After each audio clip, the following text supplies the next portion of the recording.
Bonsoir à tous, bonsoir à toutes, bienvenue sur Débrief ASM. Donc ce soir, nous allons faire une petite interview. Donc je vais présenter d'abord les intervenants. Donc notre Heisenberg des douanes, bonsoir Laetitia, Bonsoir. et notre Picasso Michel-Ange, mais là en ce moment il est plutôt Michel-Ange parce que voilà, Monaco a gagné. Donc bonsoir mon petit Fred et notre grand Bonsoir. commercial.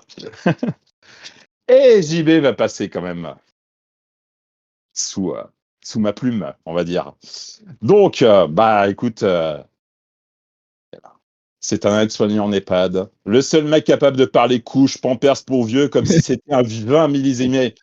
Délégué syndical, il gueule plus fort que l'alarme incendie. Formateur, il te montre l'art du changement de couche sans te tâcher, sauf en cas d'épidémie de gastro. Alors là, sa blouse se transforme en une œuvre d'art moderne.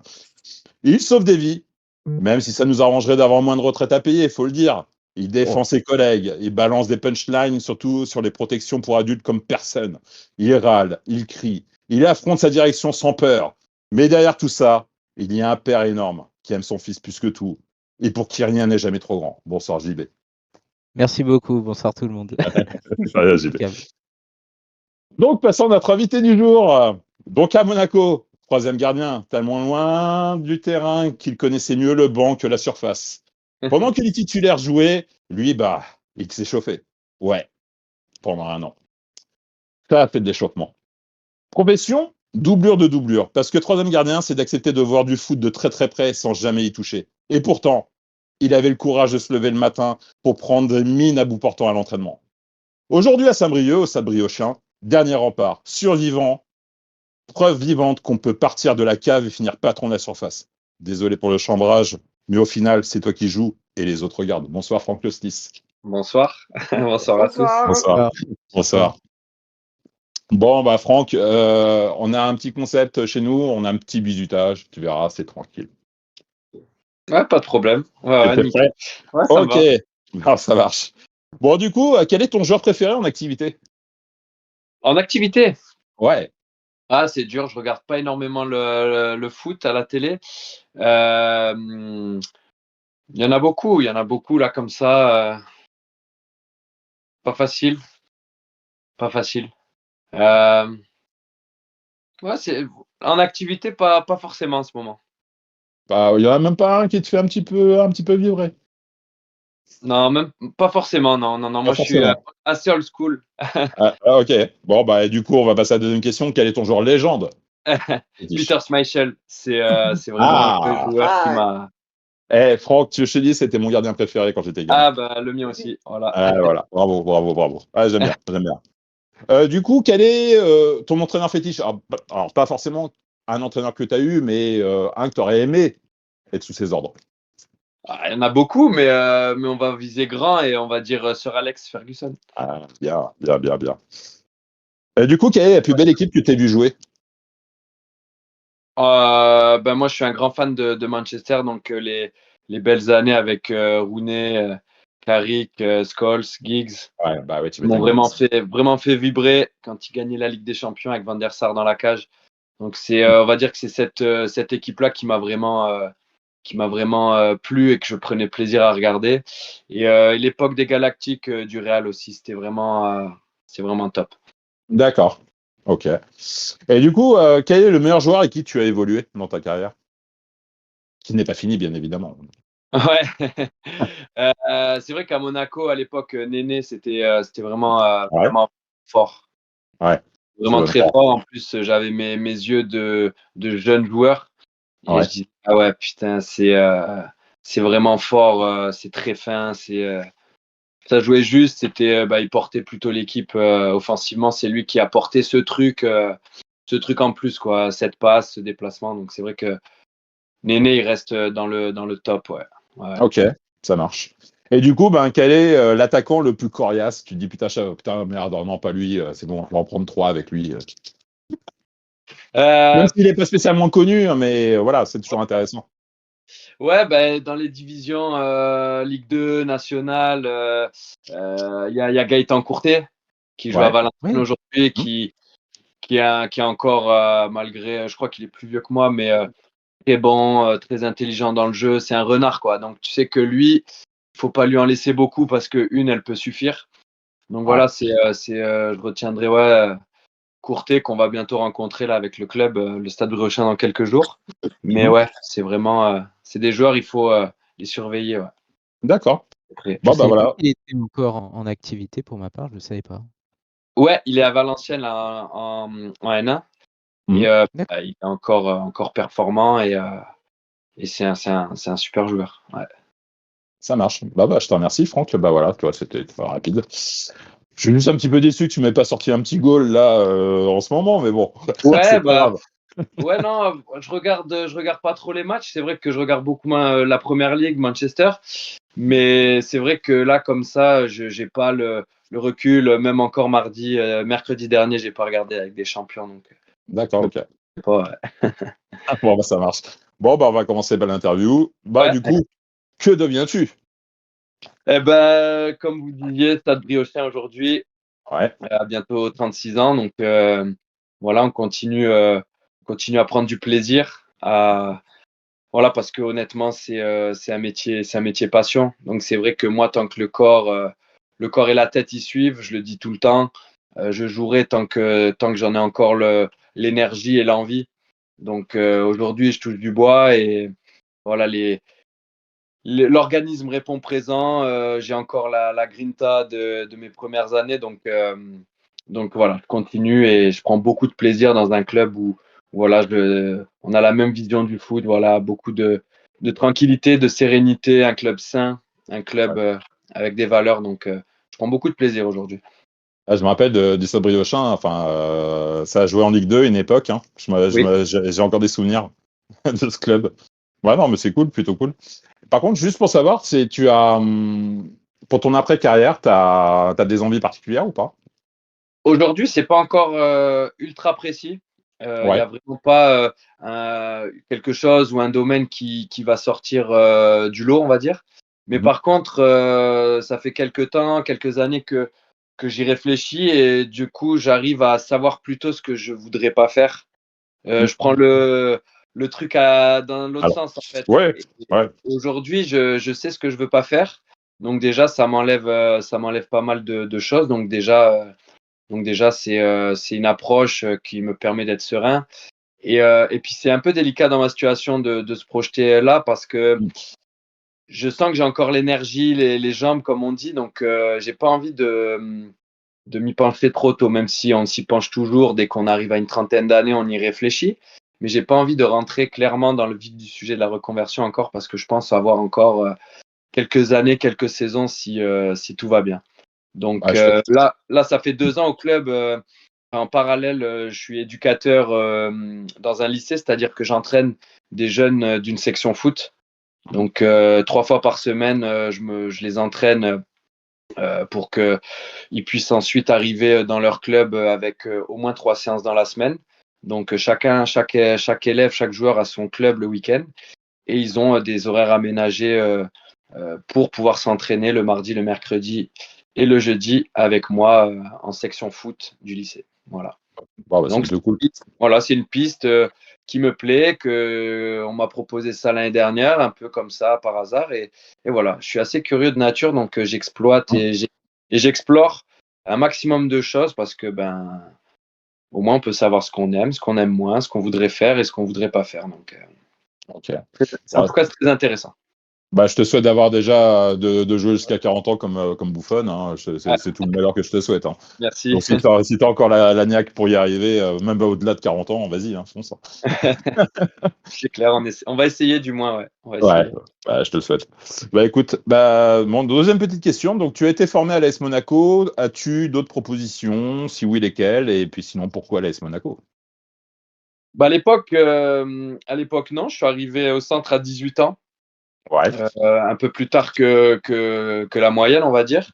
J'ai pas eu d'autres propositions parce qu'en fait, mon histoire, elle est assez rigolote parce que jusqu'à 18 ans, j'étais dans mon club de niveau régional à Beaucaire, entre Ah, Nîmes bon. et Arles. Ouais. Ah, je sais, t'es dit moi, on habite, enfin, moi, je suis pas loin, hein. Ouais.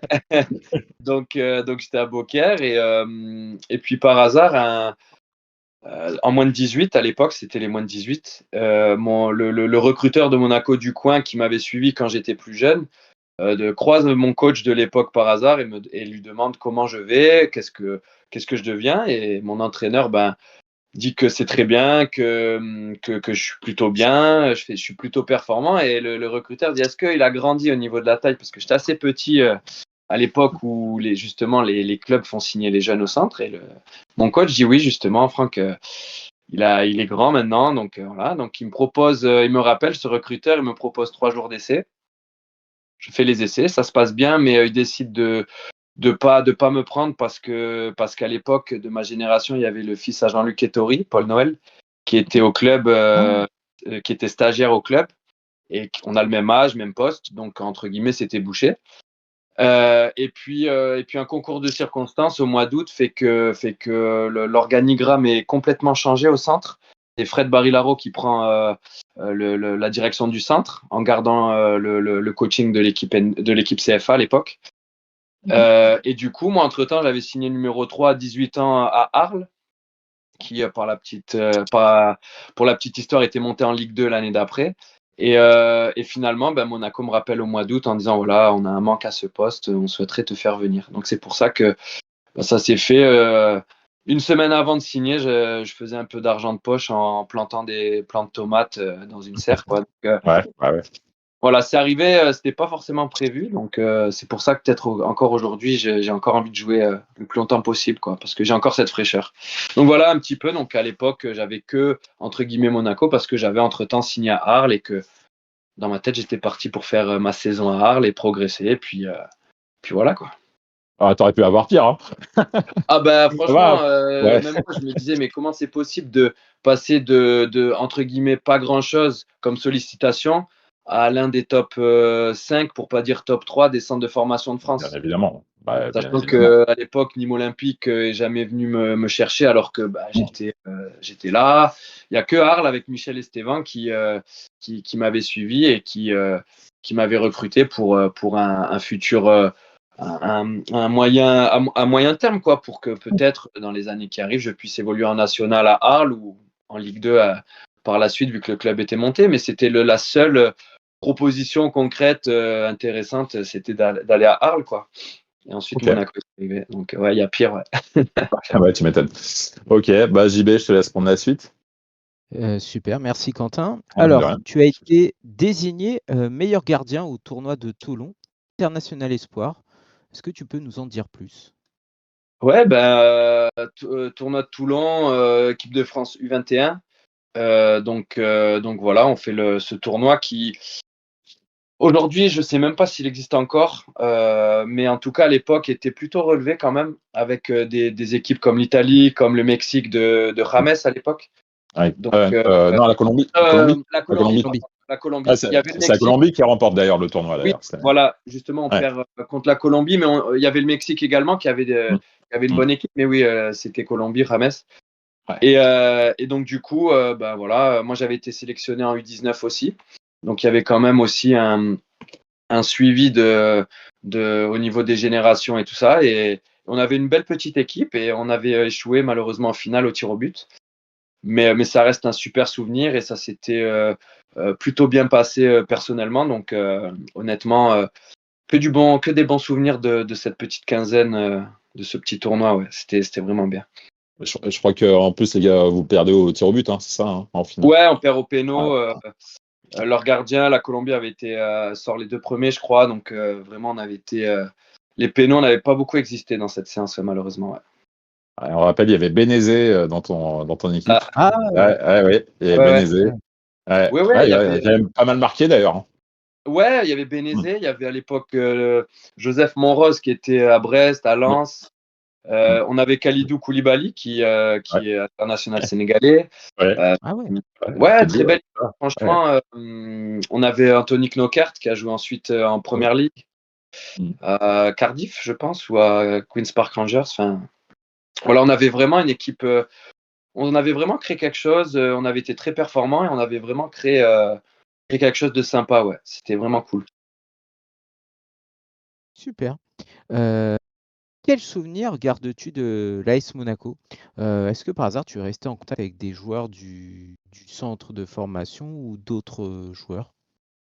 Oui, déjà, j'en garde un très bon souvenir. Moi, je suis arrivé de ma campagne, je suis arrivé à Monaco, donc j'ai mis bien un mois à me dire, ça y est, t'es là, quoi. Tu m'étonnes. D'accepter que j'avais ma chance, quoi, de pas me dire que j'étais là par hasard, que j'avais rien lâché pour en arriver là. Donc j'avais mis quelques semaines pour m'en remettre, entre guillemets, pour digérer.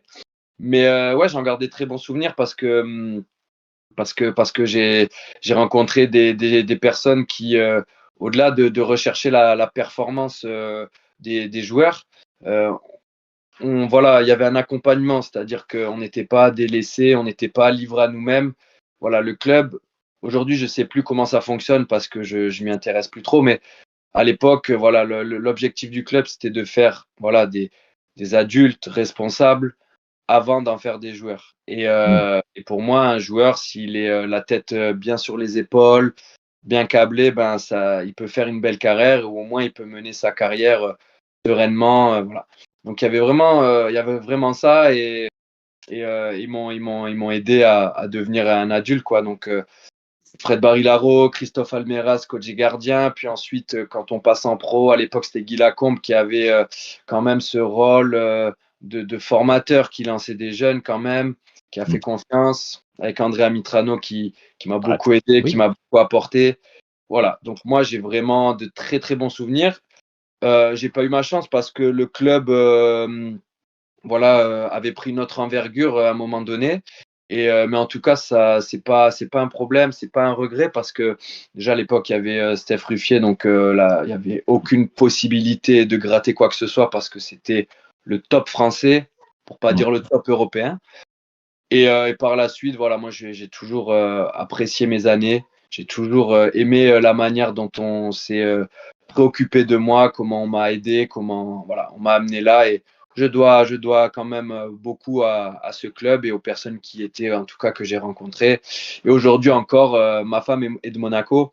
Donc, quand on redescend en vacances, je vais toujours boire un coup avec Christophe Almeras, toujours faire un petit coucou. Donc, c'est vrai que je suis resté en contact avec Christophe Almeras. Des fois, je croise Fred Barillaro comme ça dans Monaco. Donc, on discute 10 minutes. Et je suis resté en contact avec Valère et avec Thomas Mangani particulièrement. C'est les deux, on est vraiment en contact et on prend des news. Donc voilà. Bah, surtout Valère, là, il vient de raccrocher les crampons. Il vient d'arrêter. C'est un tournant, mais c'est une carrière bien remplie avec une fin exotique où il a, je pense, vécu des belles expériences. Et voilà, c'est l'exemple parfait d'un gars bien avec la tête sur les épaules qui a toujours fait parler de lui sur le terrain et qui a toujours eu un état d'esprit irréprochable et qui a toujours mouillé le maillot. Franchement. Ça nous a fait plaisir qu'il donne le coup d'envoi. Exactement. Exactement. Ça apporte tes chances. C'est cool. Franchement, ouais. JB, je te coupe 2 minutes. Par contre, de ta promotion, quand tu es passé pro, il y a qui est passé pro en même temps que toi? Alors, Valère, on est de la même génération. Fred Bulot, qui était déjà pro à l'époque. Qu'on a reçu, d'ailleurs. Ouais. Et je l'ai eu récemment, un petit peu. On s'est écrit, parce qu'il avait arrêté sa carrière il y a quelques années pour son genou. Et il avait fait, quelques podcasts sur les clubs qui incitent les joueurs à jouer un petit peu blessés, à forcer un petit peu les choses. Et donc, c'était assez sympa de ce qu'il avait fait. Et ma génération, il y avait aussi Yvan Hérichaud, défenseur central. Et puis de la génération 90, je crois que c'est tout. Ouais, on était 4. Ouais. D'accord. Okay. On était 4. Ensuite, avant, c'était les 89 avec Yohan Molo, Distel Zola, etc. Et 91, il y avait eu Kevin Malcuit, Isaac Koné aussi. Donc, ok. Ça marche. Merci. Et pour ma part, ça serait une dernière question. Alors, peux-tu nous expliquer le rôle du 3e gardien lors d'une saison? C'est plutôt simple. C'est un rôle qui est souvent destiné aux jeunes parce que finalement, c'est lui qui reste faire du rab quand il y a de la finition, quand il y a des coups francs, quand il y a des choses. Et voilà, il faut accepter ce rôle parce que certains n'ont pas le tempérament d'accepter ça. Mais à 20 ans, sur 19, 20, 21 ans, moi, il n'y avait aucun problème parce que j'étais confronté au quotidien avec des top joueurs. Et pour moi, ça faisait partie de la progression normale de passer par ça. Et donc, il faut accepter que parfois, tu es un peu mis de côté pour pas faire les jeux, pour les grandes oppositions. Mais voilà, donc j'ai beaucoup appris. J'ai beaucoup appris parce que quand tu prends des coups francs de Néné, quand tu fais de la finition, même s'il était en fin de carrière avec Good Johnson qui avait encore le pied chaud. Oui. Ah, c'est vrai, t'as eu Voilà. Good Johnson. Ah ouais, c'est vrai, Ouais, exact. tu apprends beaucoup. Ouais. Donc il faut avoir la capacité de se dire ouais, je suis là pour, dans un premier temps, prendre les miettes, essayer de m'imposer. Et ensuite, voilà, à l'époque, le numéro 3 avait un rôle aussi d'aller faire ses matchs en CFA. Voilà, et pour passer pro numéro 3, il fallait avoir avant tout validé une bonne trentaine ou une bonne cinquantaine de matchs de CFA. Donc, il y avait vraiment un suivi. Voilà, on ne mettait pas un mec numéro 3 comme ça. Il y avait un réel projet pour faire évoluer les joueurs. Donc, j'avais pris ça du mieux possible et j'avais beaucoup progressé. Ouais. C'est vrai que là, c'est un peu similaire à Liénard aujourd'hui chez nous, qui est 3e gardien formé au club et qui malheureusement, voilà, à part un match de Coupe de France l'année dernière, ne joue pas Un match du tout amical en fait. cette saison. Ouais. Ouais, Et mais après, c'est problématique parce qu'aujourd'hui, à l'époque, quand je jouais pas, j'allais en CFA sans problème. Il n'y avait aucun souci. On validait une saison à 20-25 matchs.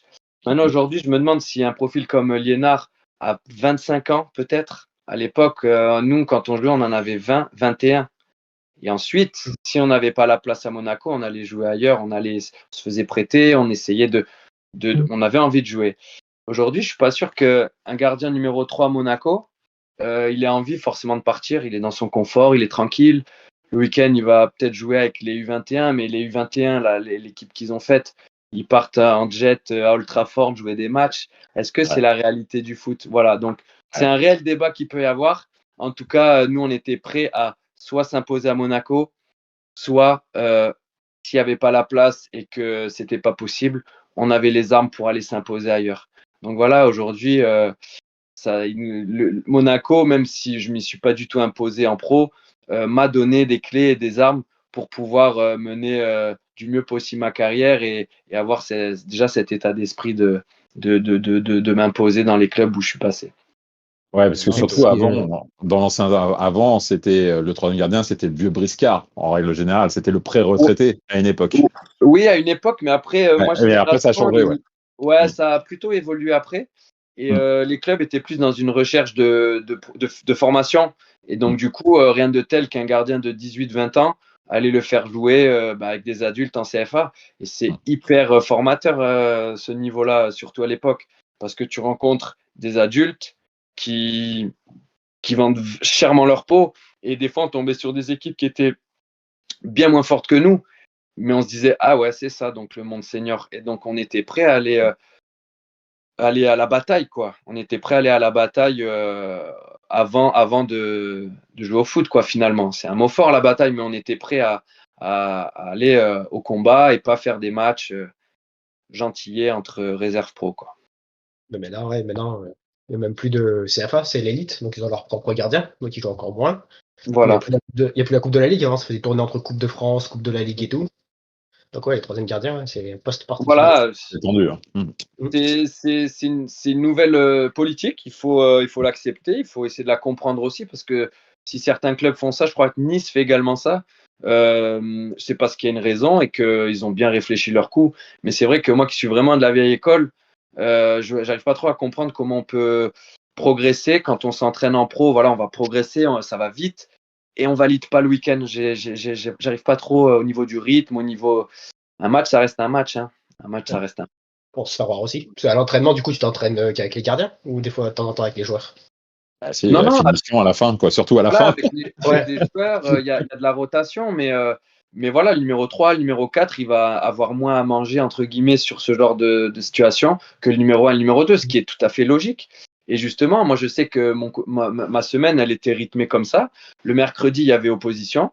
Moi, le matin, je restais en spé avec Dédé Amitrano. Et l'après-midi, je retournais pour faire l'opposition avec la réserve, avec la CFA. Donc, je retrouvais certains joueurs de ma génération. Et puis, le numéro 4 et le numéro 3 faisaient l'oppo de la CFA l'après-midi, quoi. Et c'était très fatigant parce que le matin, il y avait une grosse séance le matin. Il y avait peut-être eu de la finition, des jeux réduits, mais l'oppo, je ne l'avais pas faite. Et pour avoir un peu de rythme, en plus du match du dimanche ou du samedi, j'allais faire les 2x30 l'après-midi. Et c'était normal. Et il n'y avait pas de est-ce que t'es pas trop fatigué? Est-ce que t'es en forme? Non, tu vas prendre ton rythme et tu dormiras bien le soir. Et moi, c'est comme ça que je conçois le foot. Faut se dépasser.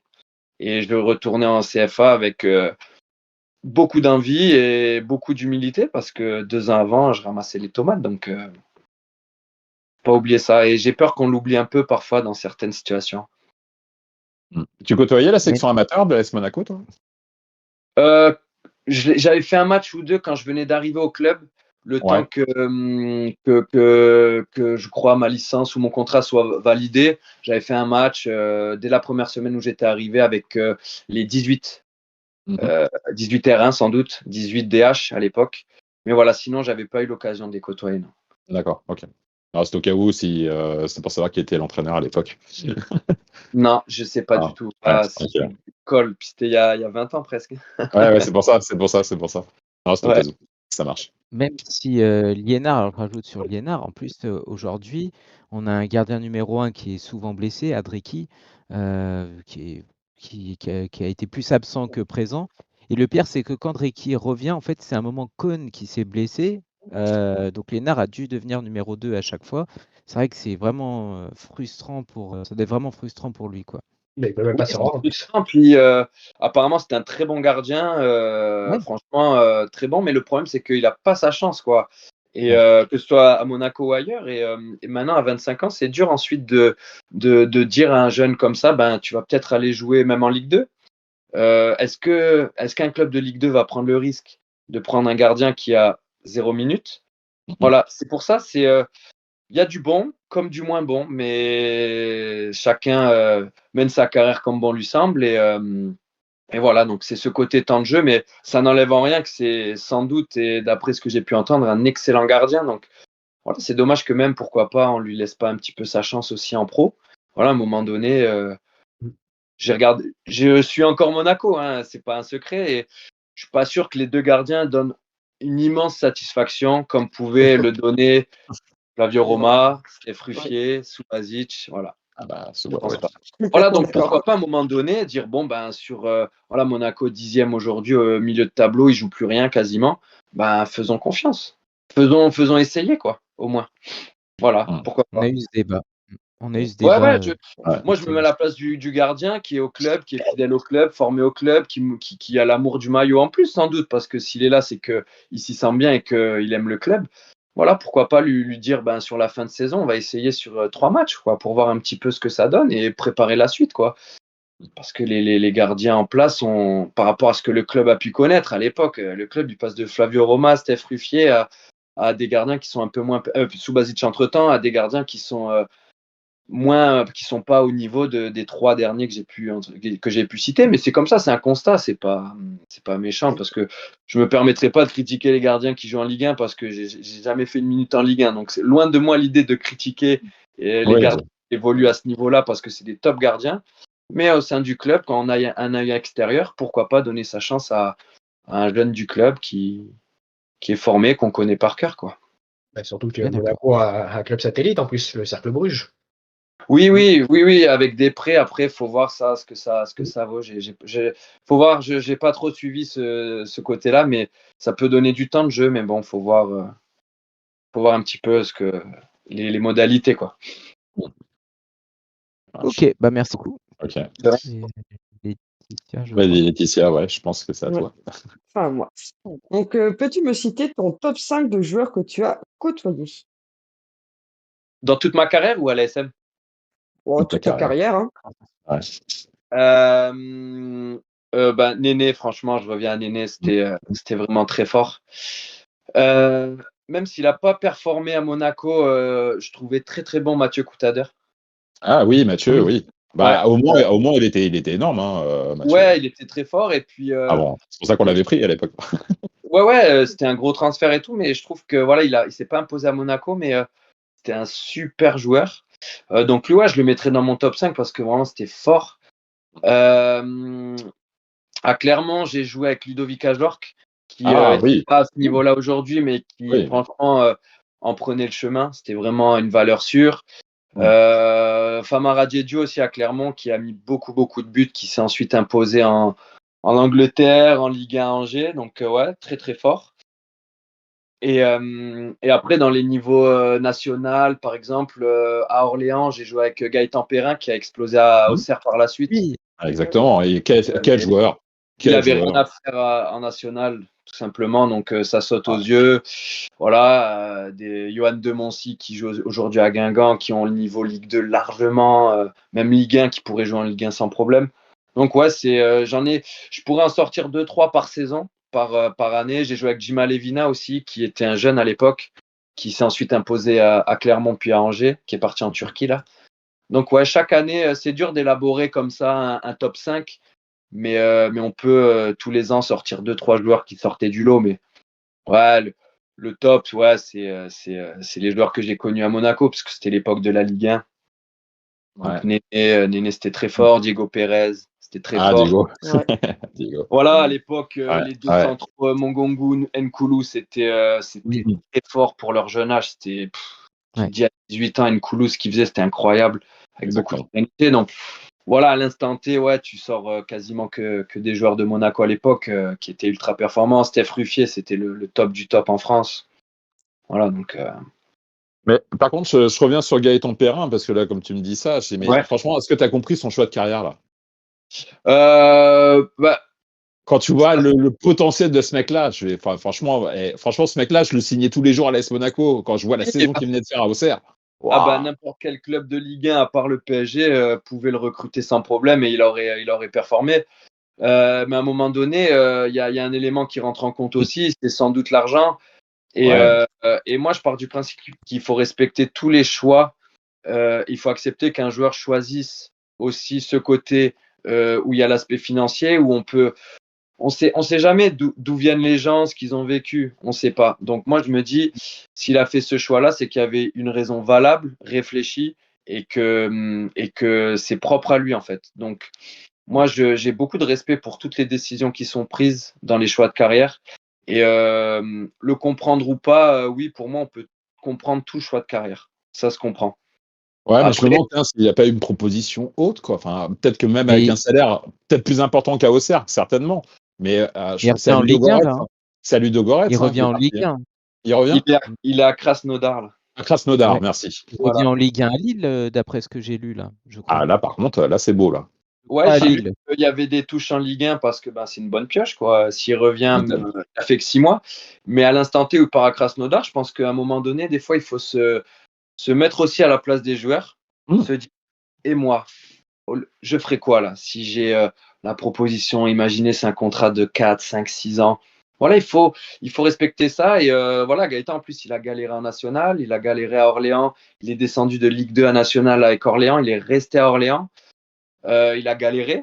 Il a montré qu'il avait du caractère en s'imposant et en rebondissant à Auxerre derrière.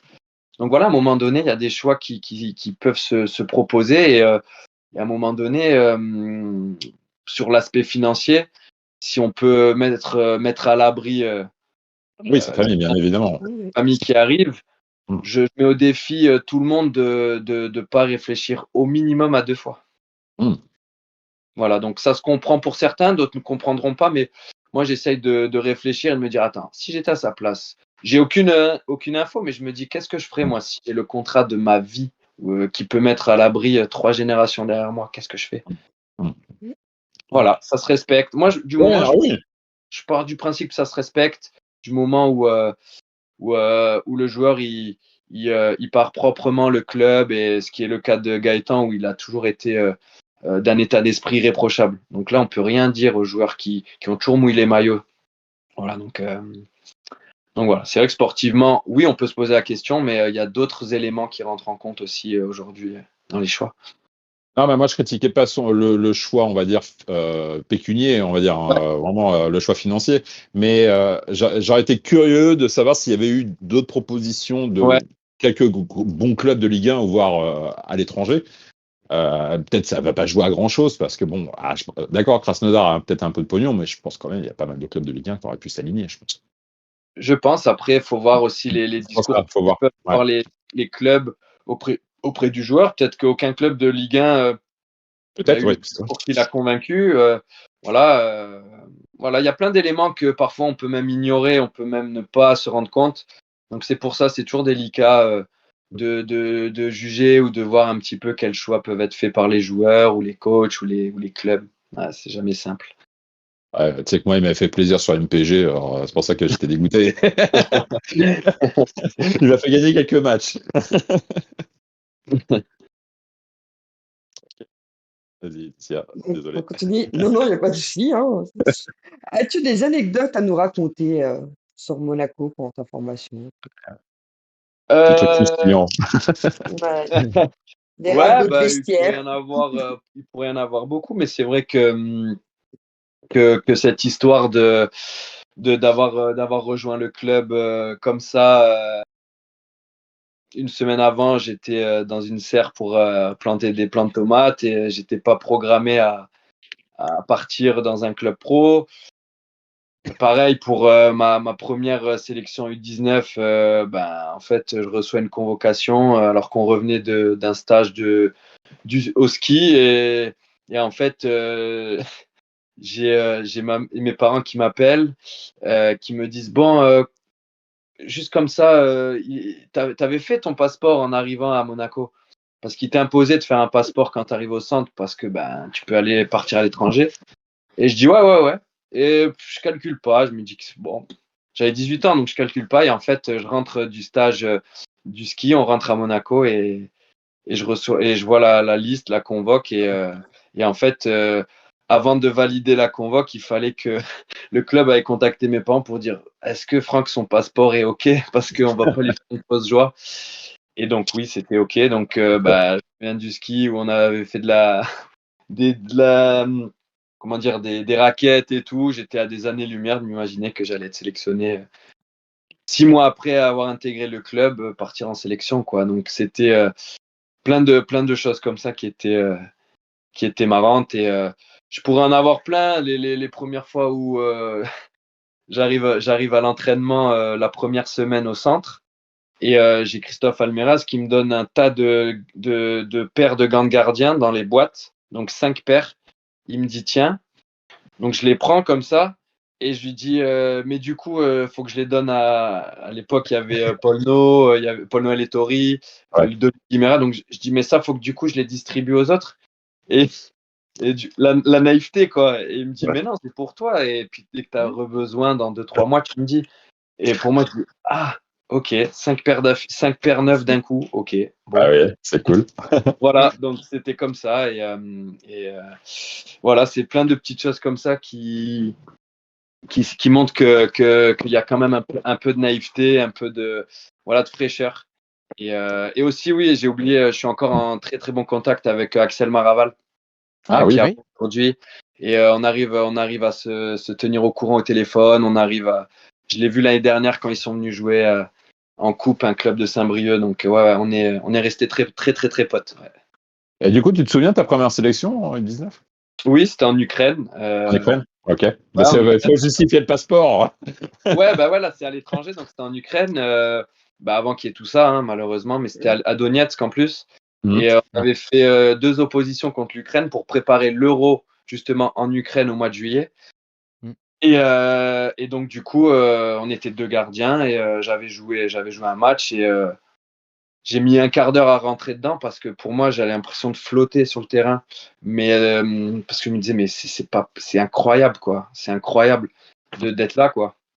Et après, tu te remets vite au truc, tu dis, ouais, non, mais si t'es là, c'est que t'es là, qu'il y a la place, quoi, que tu mérites. Et du coup, après, il y a l'Euro en Ukraine au mois de juillet. Je suis sur la pré-liste.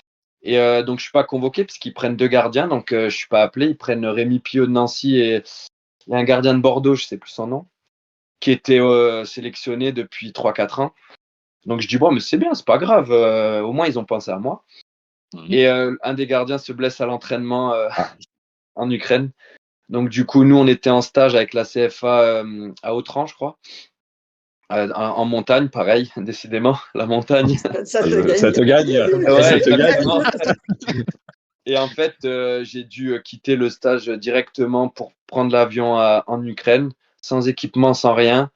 J'ai dû, vu qu'on était dans les Hautes-Alpes, ou Alpes de Haute-Provence, je sais pas. C'est Lionel Iacono, justement, à qui j'ai mangé l'année dernière, avec qui je suis en contact. C'était notre prépa physique du centre.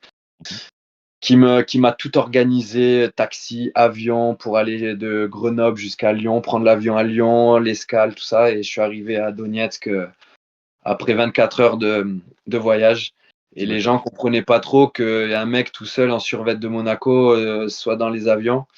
Et en fait, j'ai rejoint le groupe directement parce que j'étais pas rentré à Monaco entre-temps. Donc ça aussi, c'est la petite anecdote où en fait, toi, tu pars en stage à la montagne et tu te retrouves 3 jours après. On s'était fait sortir en demi par l'Angleterre. Et tu te retrouves, du coup, c'est pas moi qui jouais, j'étais sur le banc.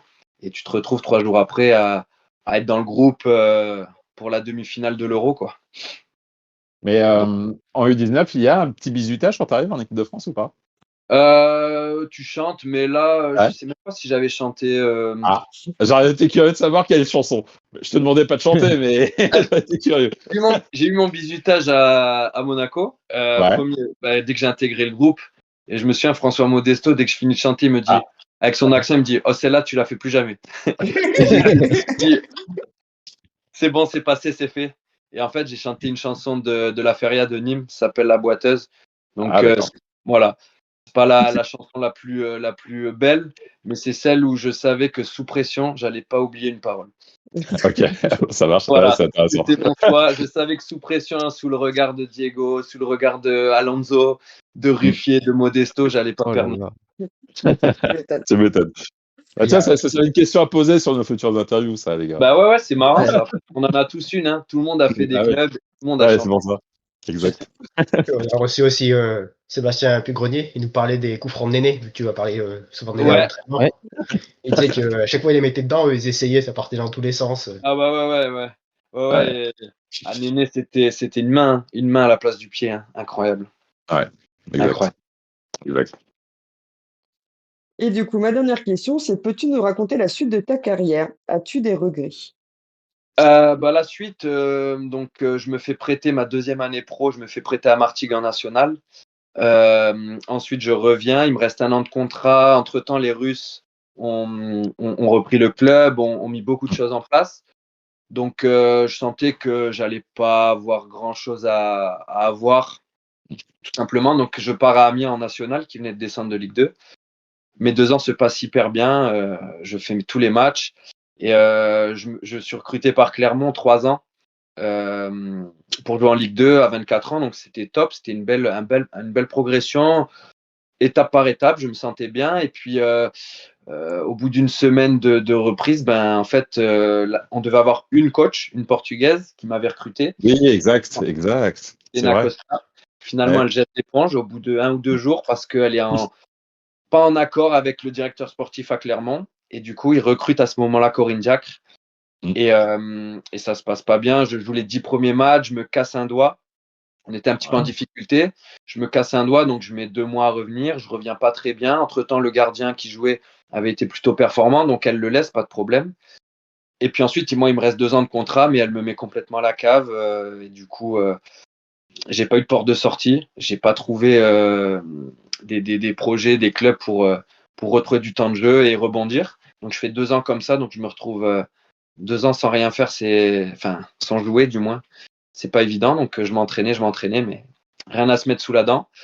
Je fais 2 mois de chômage et puis en septembre 2017, Le Puy, un club de N2 un club sain, un club stable. J'en avais entendu parler en étant à Clermont, vu que c'est à 1h30, que c'était un club assez fiable, assez sain. Et entre-temps, moi, j'avais pas eu grand-chose parce que t'es vite oublié en 2 ans. Et donc, du coup, le coach m'appelle et tout, on tombe d'accord, je signe 1 an. Ça se passe hyper bien, je retrouve des couleurs et l'été d'après, je prolonge de 2 ans. vraiment épanouissement total. J'ai retrouvé goût au foot. Le coach m'a redonné goût au foot, clairement. Ça m'a fait du bien.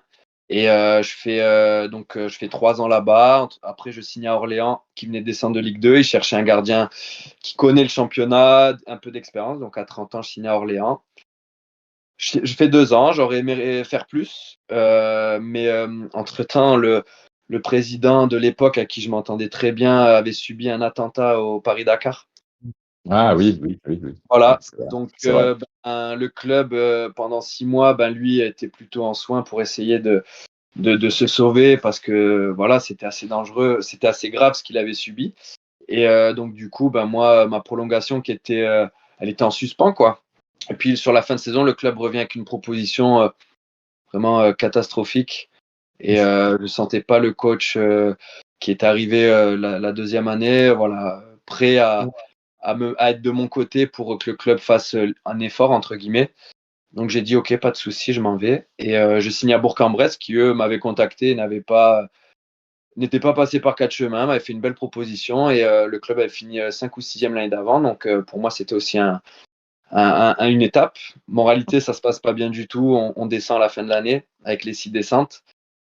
Et j'avais vraiment pas kiffé mon année, j'avais pas été très bon. Puis j'avais l'environnement, enfin la ville de Bourg-en-Bresse, nous avait pas plu avec ma femme.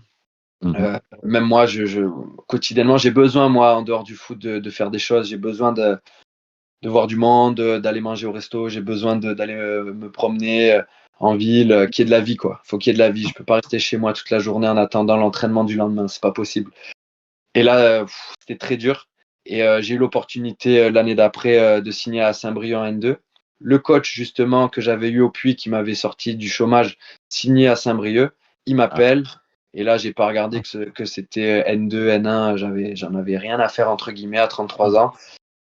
Je signe là-bas et j'ai trouvé ce que j'étais venu chercher, de la sérénité, du calme, du plaisir.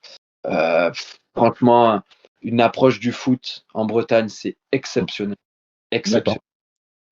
Et j'ai pu jouer, faire la dernière année de Christophe Kerbrad, qui est un monument en Bretagne, qui a joué des années à Guingamp.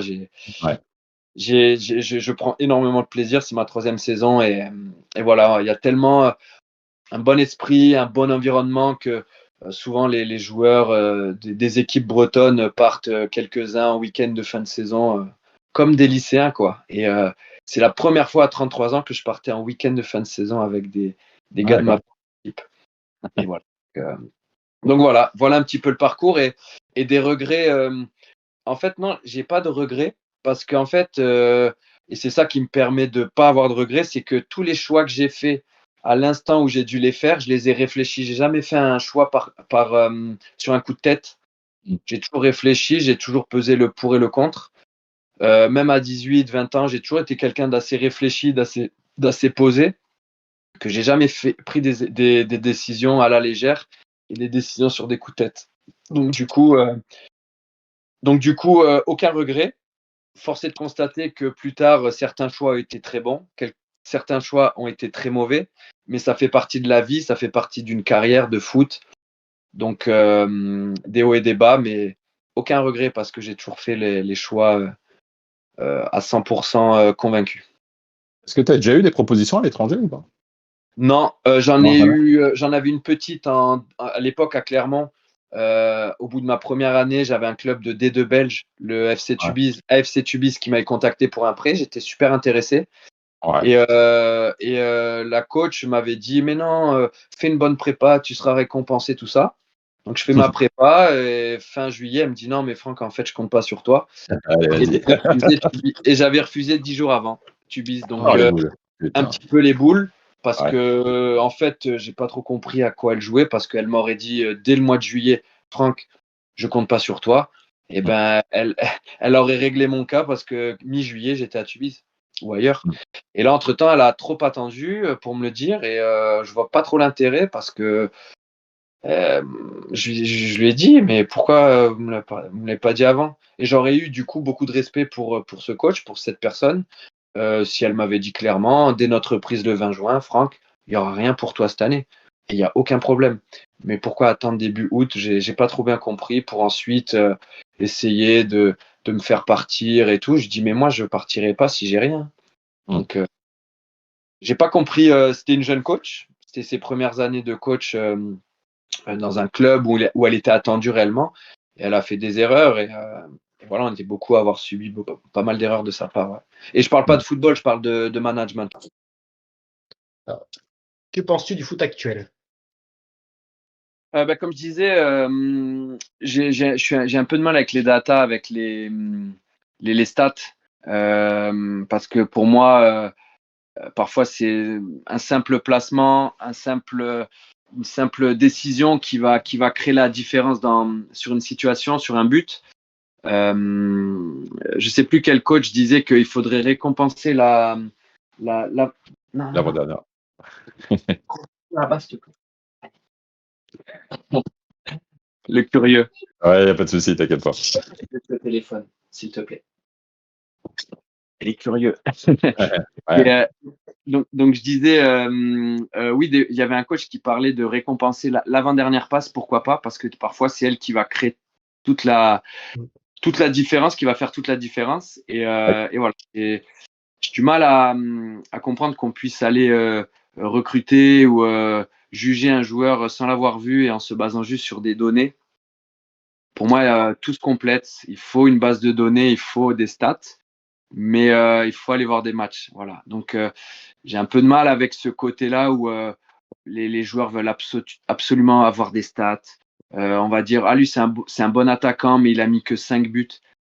Oui, ok, la valeur brute, ok, c'est pas terrible pour un attaquant 5 buts, mais dans le jeu, qu'est-ce qu'il propose? Peut-être qu'il va rendre meilleur le joueur à côté de lui.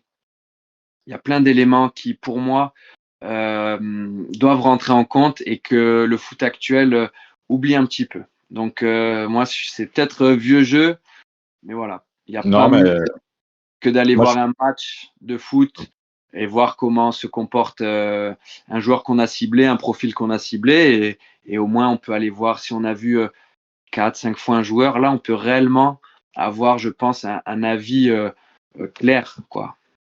Mais moi, je pense qu'il faut vraiment s'inspirer du hockey sur glace, que la deuxième assist soit pris en compte parce que nous, on le voit, ne serait-ce que ce week-end sur le match de Monaco face à Rennes, quand tu vois Jordan Tézé qui te fait une passe laser qui casse toute la défense. Ouais.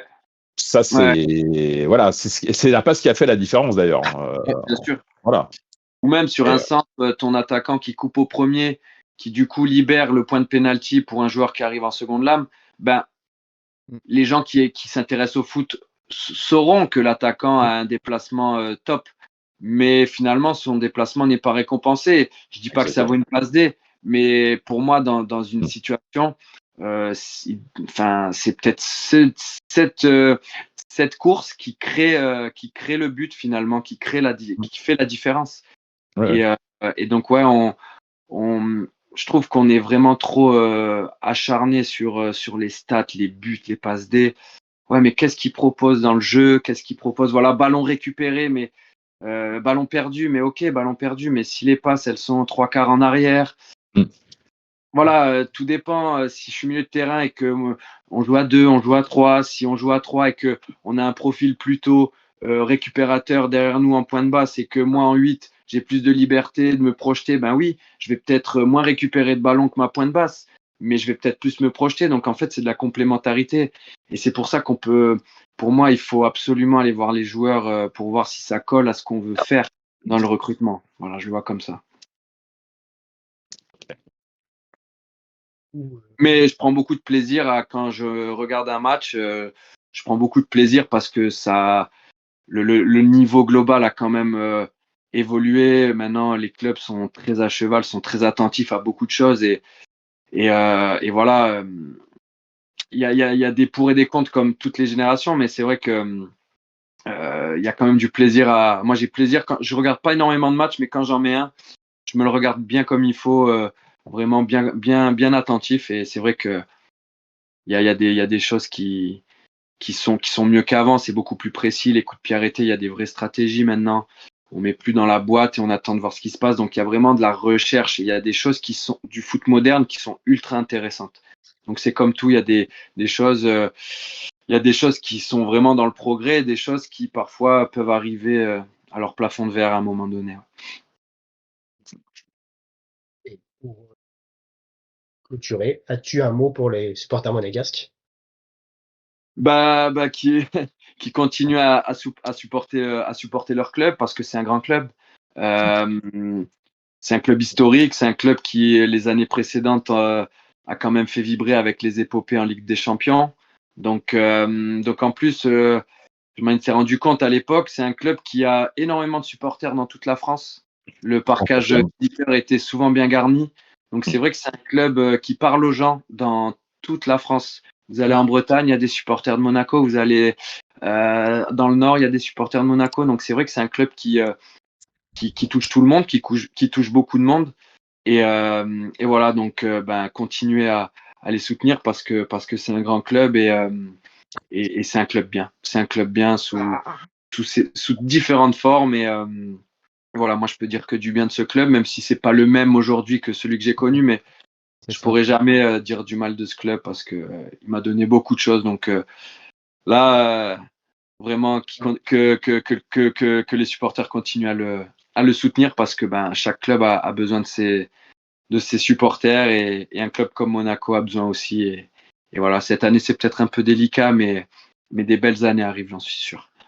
De toute façon, ici, nous sommes la preuve vivante de ce que tu disais. C'est ce que j'allais dire. Voilà. C'est ce que j'allais dire. Voilà, on a une Lorraine maintenant en Alsace. On a donc à Valence, on a de la région parisienne. Moi, je suis un Parisien expatrié dans l'Hérault et j'ai vécu un peu dans le Gard. J'ai vécu à Nîmes pendant 1 an et demi. Okay. Voilà quoi. Donc ça, on est la preuve vivante quoi. Ouais, c'est ça. Tu vois, sans le savoir, ça m'étonne pas. Ouais, les gens suivent beaucoup. Tu vois, je me permets, quand j'ai lancé le concept, j'ai fait la connaissance de tout le monde et franchement, vous êtes des gens formidables, hein, voilà, j'ai rien à dire. J'aurais jamais pensé rencontrer des personnes aussi formidables. Je dis pas ça parce que vous êtes là, hein, je le pense vraiment. Ouais, c'est ça. Joue du violon, vas-y.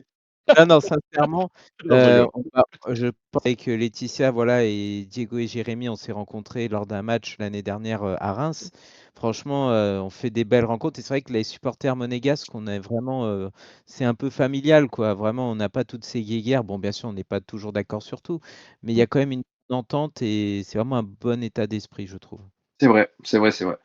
C'est clair. Ok. Bon, vous avez quelque chose à rajouter, les amis? Non, juste bon. Un grand merci. Merci Franck. Avec plaisir. Tu as été très loquace, c'était plutôt agréable et franchement, c'était cool. C'était intéressant. Ouais, c'est super intéressant.